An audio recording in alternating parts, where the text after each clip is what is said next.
And again, restart the Ipsec services to speed up the process,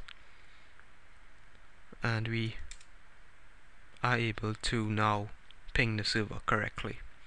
Now we can do the same thing for the other protocols. We don't need to create a new policy on the server. So if I go back to the server, I can just right click on this policy and I can add other types of traffic. So for example, I can add web traffic. Just click on add, and this traffic is going to be defined as any IP address to any IP address for the protocol TCP on target port 80.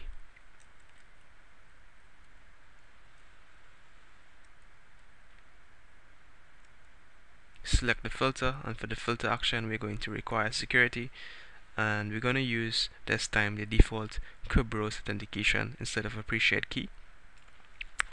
Click on finish, and now this particular policy applies to both web and ICMP traffic.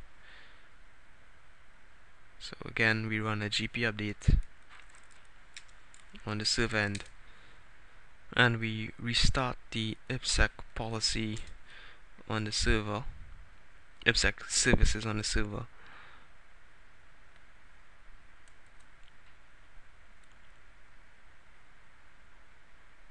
And if I go back to the client, I should not be able to use HTTP to my server because my response rule only contains appreciate key as a type of authentication. So you can see here it takes a very long time and eventually it will time out.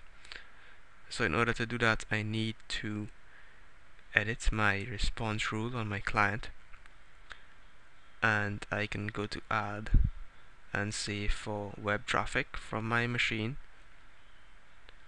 use Active Directory the default protocol. I'm going to click on add. For web traffic from my machine to any IP address, or from my machine to the server IP address,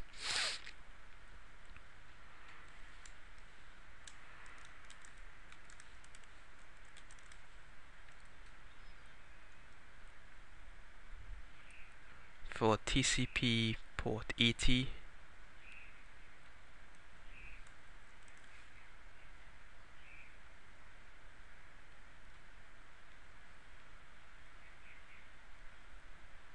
I'm going to require security.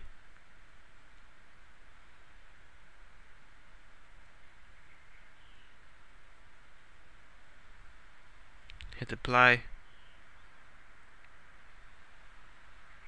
and then say OK. So now if I try to access my website after doing a GP update again,